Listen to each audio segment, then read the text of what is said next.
Hey everyone, SolarPrimal here. Pokemon Fire Red with only one Jinx was super easy and fun. Let's crank this up to 11 for a fun one. Can I beat Pokemon Emerald with only one Rayquaza? Yeah, I know what you're thinking. Duh. Looking at Rayquaza's stats, yeah, I can see why. Even the move pool is pretty solid. Not to mention the massive library of TMs and HMs the sky-high Pokemon can learn. But I still want to give this challenge a go, since the Hoenn region has plenty of obstacles that we can face. Let's go over the rules. Only Rayquaza can be used in battle, though I could catch other Pokemon to be used for HMs. No glitches or exploits, and no items in battle with the exception of held items. It's time to make Hoenn green with envy. Let's do this. Now our first big hurdle, which starter do we swap with? All of them Rayquaza will be resistant to. So I looked ahead to see out of all of May's future teams, two have Slugma with Rock Throw. And since Marshtomp has a less threatening move pool, let's swap out Mudkip for Rayquaza. This way, May picks Trico. We nickname Rayquaza Trogdor. Trogdor! Trogdor comes with a bashful nature, another neutral nature like our previous challenge. And the airlock ability. That should be interesting later on. We start things off with the ever so forgotten dragon type move, Twister, as it flinches Trico on the first turn and then finishes off our first rival battle. Now there isn't too much EV training to do, as we are legendary, but I want to focus on only battling Pokemon that give speed EVs as much as possible. Can't have us lagging behind now, can we? At the trainer school, we pick up Quick Claw, cause we gotta go fast. Now let's take on our first gym battle against Rustboro City's Roxanne. Trogdor is able to deal massive damage to Geodude, but my biggest worry shows itself in the form of Rock Tomb. Not only is it super effective, but it lowers our speed. Just gotta hope Trogdor can outpace the rest of Roxanne's team. Her second Geodude hits with Rock Throw instead of the expected Rock Tomb, so we managed to knock it out with the following Twister once more despite it getting healed with potions. We get lucky with Twister critting on Nose Pass, but then its Rock Tomb knocks us out. Not bad for level 13 all things considered. So we try again at level 14 while holding an Oranberry. Twister doesn't crit this time, but our Oranberry helps shrug off the damage from Rock Tomb. We hit with another Twister as Nosepass sets up block instead of attacking, triggering its own berry this turn. Twister gets it back to red HP as Nosepass uses Tackle. Okay. Roxanne heals with a potion and our next two Twisters are able to knock out Nosepass, ending the battle. We came ready to rack. That's our first gym badge, done and dusted. After helping Corp, I decided to try out the optional rival battle. May sends out Wingull, but we learned Ancient Power off screen, so we one-shot it down, leveling up to 17. And like before, we take out Trico after a couple Twisters. As we enjoy this lovely boat ride south, why not consider following me on Twitter? Can't let this opportunity fly past you. Bad segue aside, let's take on Dewfort Town's gym leader, Brawly. And this one didn't have me too worried, especially since his first two Pokemon focus on setting up rather than attacking, making it so they get knocked out before landing a hit on Trogdor. Makuhita shows me why Brawly wasn't attacking. Their moves aren't very effective. I mean, I totally knew that going into this battle, but it's just nice to see. So after a few Twisters, we knock out Brawly's final Pokemon, ending the battle. 1-2 punch knockout. That's our second gym badge, done and dusted. And with that, we're off to Slayport. While here, we pick up the Harbor Mail. We'll need this for later. On the way to Mottville City, we battle our rival on Route 110. Again, Wingull is one-shot by Ancient Power. May's new Pokemon Slugma also gets a taste of Ancient Power. Grovyle is the first to take our shiny new Dragon Claw, but it survives a hit with Pursuit. That's cute. So our next Dragon Claw finishes the job, and we level up to 22, ending the battle. And sorry Wallace, you just can't handle our legendary status. But we're not only crushing dreams, we're also here to pick up the coin case. For now, we don't have enough coins to purchase any TMs, so we'll have to come back to this later with more money. Now bolting to our next gym battle against Maulville's Watson. Voltorb and Electric are one-shot by Dragonclaw each. Magneton had me worried as none of our moves were very effective on it. But we equipped a Cherry Berry as a precaution. Good thing as it uses Thunder Wave on us. I try for Ancient Power to see if we get a stat boost. You never know, as we're hit with another Thunder Wave. This causes us to be paralyzed next turn, taking damage from Shockwave. The following Shockwave crits, but then Dragonclaw knocks out Magneton. We're down to the wire as Manectric sets up Howl and survives the first Dragonclaw, eating a Citrus Berry for good measure. Manectric sets up another Howl, allowing us to crit with Dragonclaw, knocking out Watson's last Pokemon, leveling up to 26, ending the battle. Done in a flash. That's our third gym badge, done and dusted. It takes a while before we encounter our next major battle, but we eventually take on Team Magma's boss, Maxie. Did I say major battle? Cause, from my point of view, this looks like a pretty minor inconvenience to a legendary dragon. And then, hiking down Mount Chimney, we take on Lava Ridge Town's gym leader, Flannery. As our levels go up, so does our ego. Case in point, Nummel. We then level up to 35 and learn Crunch. Slugma is one-shot by Ancient Power, Camerupt is one-shot by Dragonclaw, and Torkoal survives Dragonclaw. Oh, now we have a battle going. So expectedly, Flannery heals up with a Hyper Potion, allowing us to set up Dragon Dance. But I must have hit a top percentage on our first hit because our next Dragonclaw deals the exact same damage. What? I mean, Body Slam hits us, sure. But can someone explain that to me? Look at this, the same thing happens. Oh well, one more Dragonclaw for the road. That's one way to beat the heat. There's our fourth gym badge, done and dusted.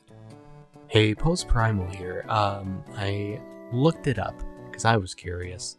It is because Dragon is considered a special type attack, so Dragon Dance does nothing in this scenario. Moving on. On our way back to Pelberg City, we pick up the Claw Fossil. I knew if I didn't mention what I picked, you will all ask. In fact, ask anyways. Comments are good for the YouTube algorithm.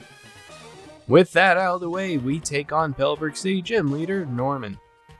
Our dad's first 3 Pokemon are dispatched quickly with Dragonclaws for each of them. Though they did get a couple hits in. Unsurprising, Slaking's a beast. Facade deals decent damage to us as we respond hitting for half of Slaking's HP, thus triggering his Citrus Berry. Due to it lofting around next turn, we get Slaking to red HP.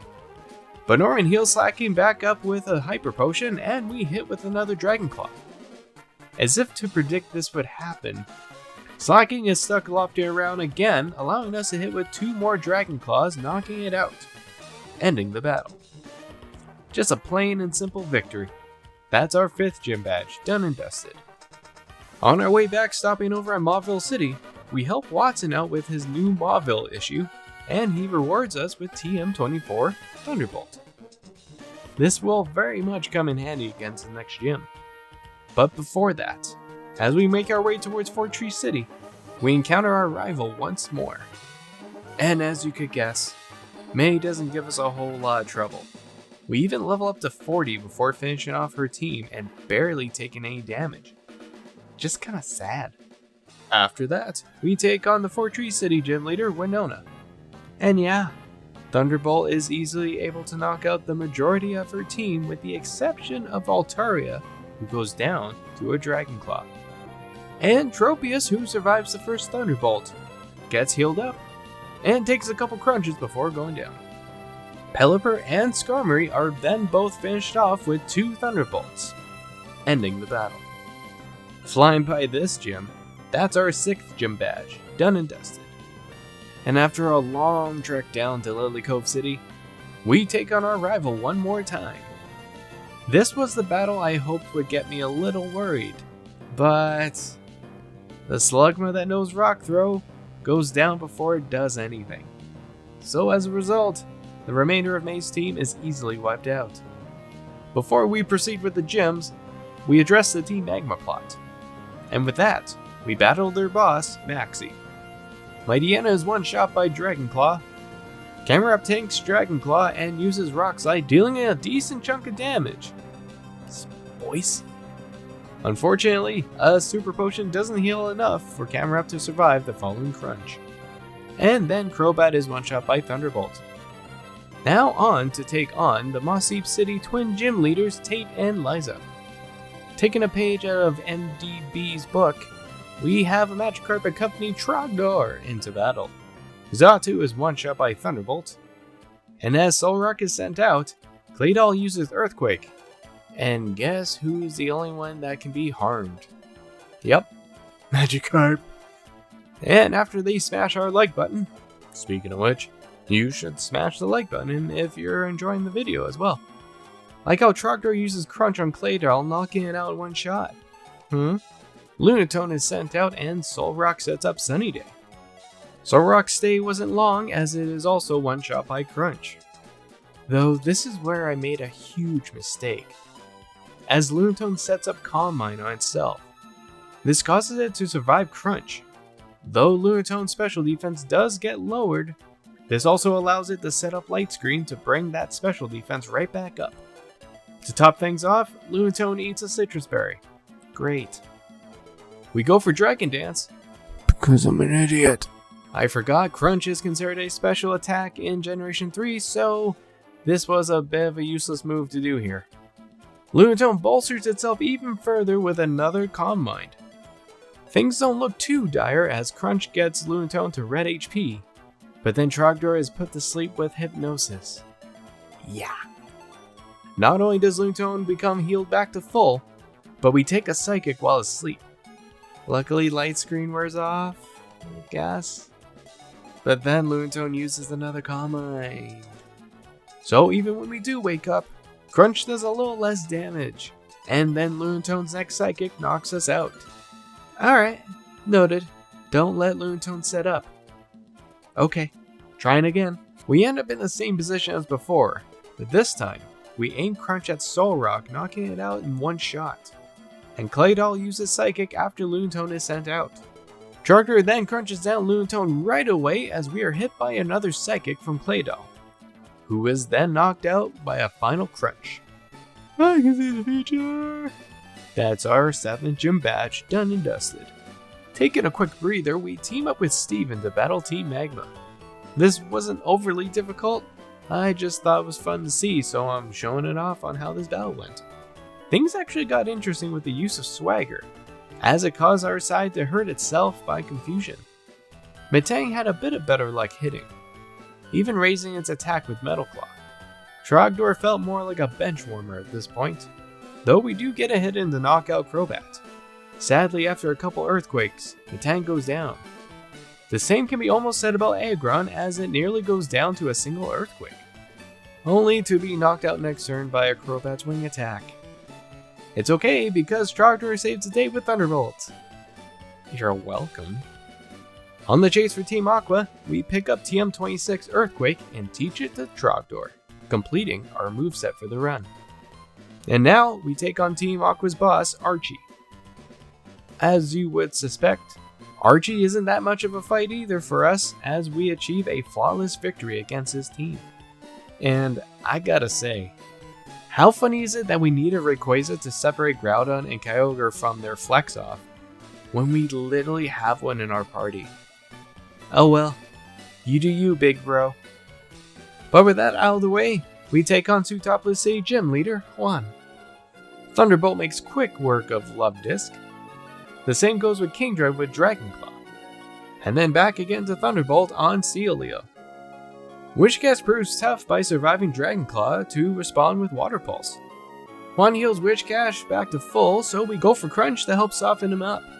So a second Crunch knocks out Wishcash. And then Crawdon is one-shot by Thunderbolt, ending the battle.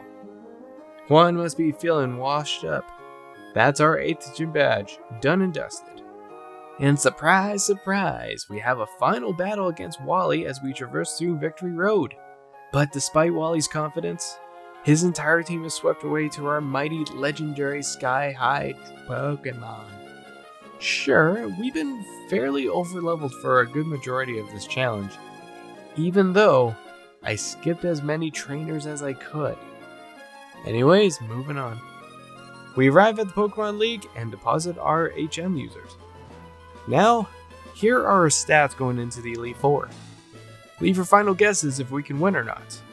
I feel like we are at a good level and we will simply gain more as we progress through.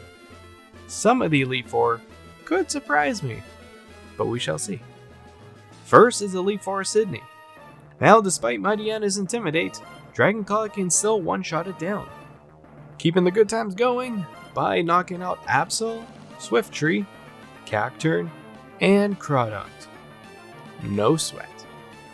Second is Elite Four Phoebe, and Crunch takes down Dusclops, both of them, as well as Bayonet. And then Sableye with a couple goes at Dragonclaw, followed by an Earthquake and one more Dragonclaw. Lastly, a final Bayonet is down by Crunch. So far, this is too easy. But of course, I speak too soon as we challenge Elite Four Glacia.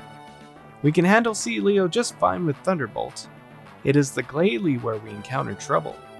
Out of all of our moves, Earthquake does the most damage, but it is not enough to one-shot it down. So we take an Ice Beam, being ×4 effective on Trogdor. The extra levels keep us alive, early, so another Earthquake is able to knock out the first Glalie. We're not out of the woods yet. The second Sea Leo is handled the same as the first. And then after taking an Earthquake, the second Glalie knocks us out with another Ice Beam. I suspected this battle would give us trouble. After a few attempts, it is clear we need more than superior stats and levels to bring down Glacia's Glalies. So we fly back to Sootopolis City to pick up TM31, Brick Break.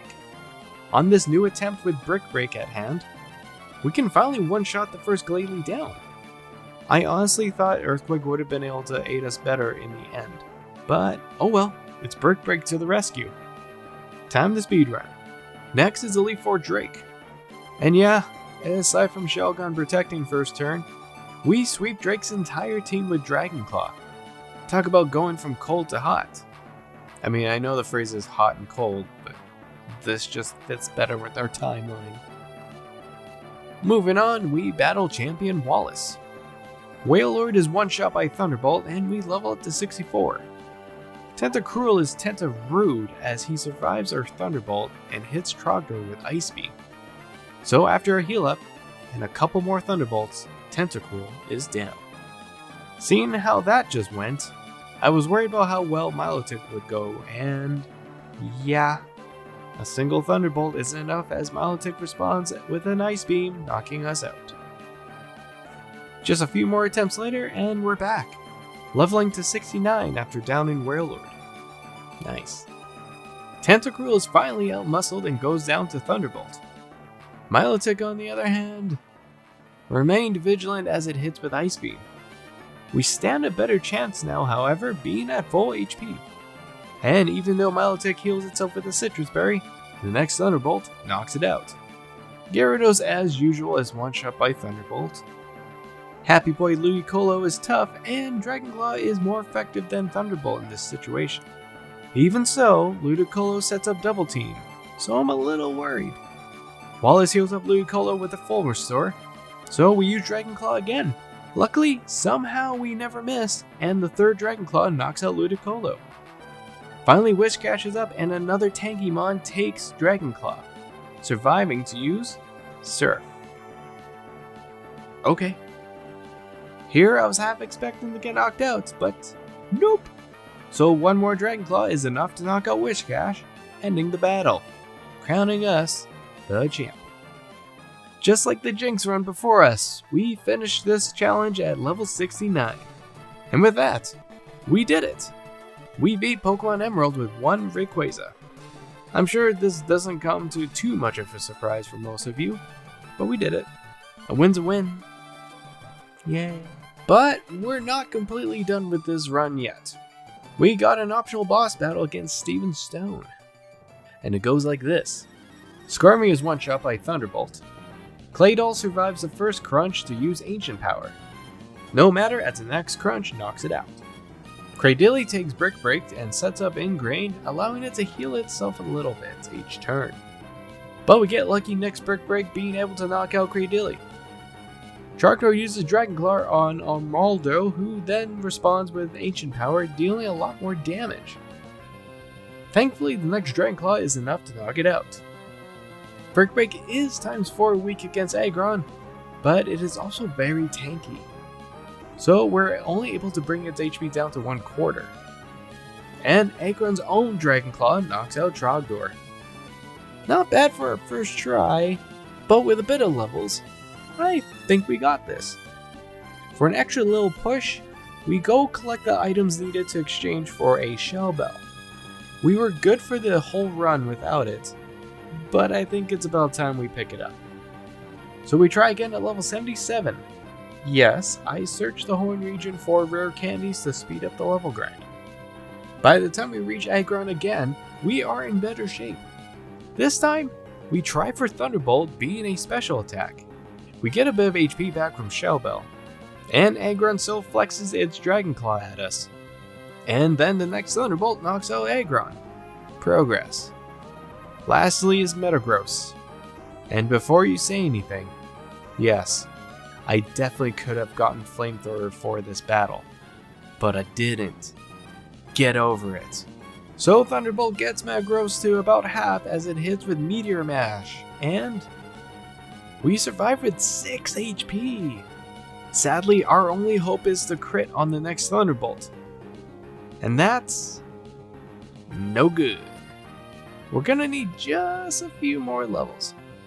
So at level 80, we get a good run in. This part is worth showing because without it, we may have not survived against Metagross. Look at this. Steven uses every full restore in his deep Devoncore pockets could fill to heal up Aggron for a bunch of turns.